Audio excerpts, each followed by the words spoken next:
السلام علیکم ناظرین، آپ کو اپنے چینل میں خوش آمدید کہتے ہیں۔ فرار ڈرامے کی آنے والی قصے کی بات کریں گے، جس میں باتش کہتا ہے کہ بالی سے کہ ہم تو خاموشی سے محبت ہی کرتے رہے اور یہ نکاح کر کے بھی آ گیا، اور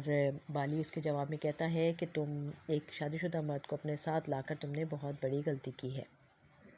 اور وہاں فراز کی بیوی کو جو پی ایس پی کے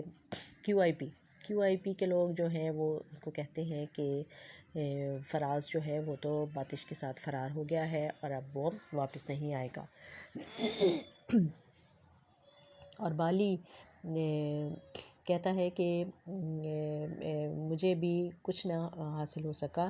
سوائے غم کے، اور اگر وہ مجھے کہیں نظر آ گئی تو میں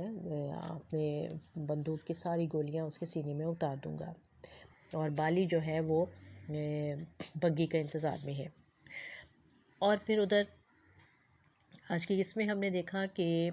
فرار میں ہمیں بگی کی کہانی جو تھی وہ کافی حد تک آگے بڑھتی ہوئی نظر آئی، اور جب بگی اپنے ماں کے پاس پہنچ گئی اور ماں اس کے لیے کھانا لے کر آتی ہے تو وہ ماں سے پوچھتی ہے کہ میرے جانے کے بعد کیا ہوا تھا، تو پھر ماں اس ساری پرانی باتیں یاد کرتی ہے کہ اس کے جانے کے بعد اس لڑکے کو جس کو مار دیا تھا بگی نے، اس کی ماں نے صحن میں گڑھا کھودا اور اس میں اس کو دفنا دیا اور مٹی برابر کر دی، اور اس کے اوپر ایک چٹائی بچھا کے اس پہ چارپائی بچھا دیتی ہے، اور پھر اپنا حلیہ ٹھیک کرتی ہے اور اپنے آپ کو ٹھیک کر کے چودھریوں کے گھر چلی جاتی ہے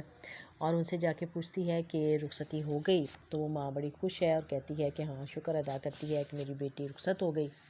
تو بڑا خوبصورت اس کا دولہا ہے، تم نے تو دیکھا ہوگا۔ تو ماں وہ کہتی ہے کہ نہیں، میں تو دیکھنے ہی تو میں آئی ہوں، لیکن یہاں تو رخصتی بھی ہو گئی ہے، میں نے تو بگی کو تیار کرنے میں لگی ہوئی تھی اور بگی آئی، تو وہ چودرائن کہتی ہے کہ نہیں، مجھے تو نظر نہیں آئی بگی،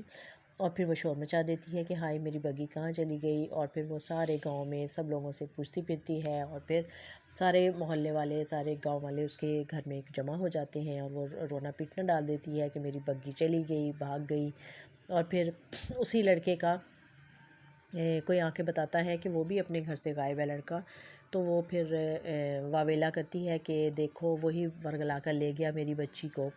تو سب کہتے ہیں کہ کہاں لے گیا ہوگا، تو وہ کہتی ہے کراچی لے گیا ہوگا، وہیں کے خواب دکھا رہا تھا وہ بگی کو، اور پھر اس طرح سے اس نے سارے گاؤں والوں کو اس بات کا یقین دلا دیا کہ بگی جو ہے وہ گھر سے چلی گئی ہے اور اسی لڑکے کے ساتھ، اور اب اس لیے کسی کو شک بھی نہیں ہوا کہ وہ لڑکا کہاں ہے اور اس کے ساتھ کیا ہوا۔ اور ادھر اس نے ماں نے بگی کو لاہور سے جو بارات آئی تھی ان کی بس میں بٹھا دیا اور وہاں اس کو روانہ کر دیا، اور وہاں جا کر پھر یہ اتر گئی ہوگی۔ اب اس کے بعد بگی اپنی کہانی سنائے گی کہ اتنے برس اس کے ساتھ کیا ہوا اور وہ کہاں گئی اور کیا ہوا اور کیا معاملات اس کے ساتھ پیش آئے۔ اور ادھر اب بادش کے بارے میں پولیس والوں کو ایک ویڈیو مل جاتی ہے جس میں وہ اسٹیشن پر دونوں اپنے ساتھی کے ساتھ جا رہا ہے اور کیمرے کی طرف اشارہ کرتا ہے اور وکٹری کا نشان بناتا ہے،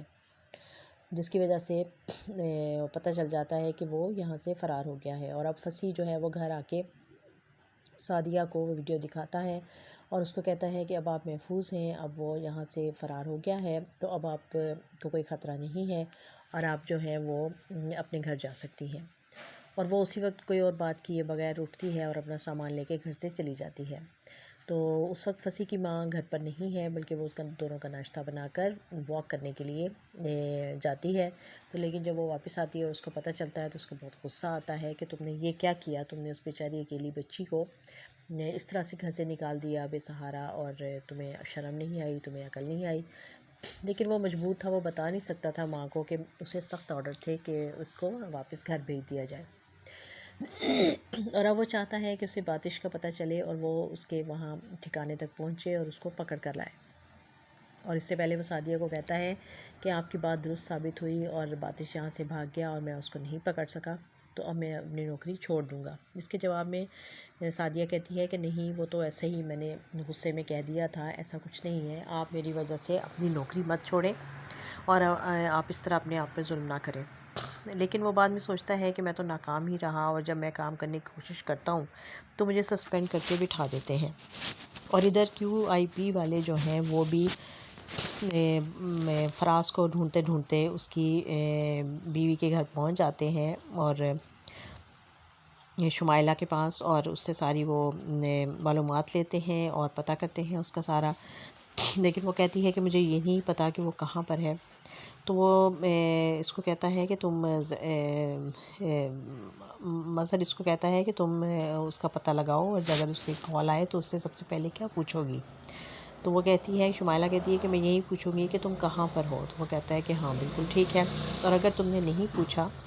تو پھر دیوار پہ اس کے بھائی کی تصویر لگی ہوتی ہے، جس کو کہ یہ لوگ پہلے ہی مار چکے ہیں، شہید کر چکے ہیں، اور اسے کہتے ہیں کہ تمہاری طرح اس کا بھی وظیفہ، بھائی کی طرح تمہارا بھی وظیفہ آنا شروع ہو جائے گا، یعنی وہ اس کو بھی مار ڈالیں گے۔ اور یہ اس پارٹی کی یہی حرکتیں ہیں کہ وہ جو ان کے کام نہیں آتا اس بندے کو مار دیتے ہیں، اور اس پر اپنا ہی لیبل لگا دیتے ہیں کہ یہ ہمارا شہید ہے۔ اسی طرح جب وسیع جو تھا وہ قبرستان میں گیا اور وہ پروفیسر صاحب کی قبر ڈھونڈ رہا تھا، تو اس کو جب قبر دکھائی گئی تو اس کے اوپر بھی QIP والوں کا جھنڈا لگا ہوا تھا، یعنی وہاں بھی انہوں نے اپنا نشان گاڑ دیا ہوا تھا۔ اور اب آگے چل کے اور دلچسپ صورتحال ہے، اور دیکھنا یہ ہے کہ اب کیسے یہ باتش کو کیسے ڈھونڈے گا اور کیا فصیح جائے گا اس کی تلاش میں۔ اور دوسری طرف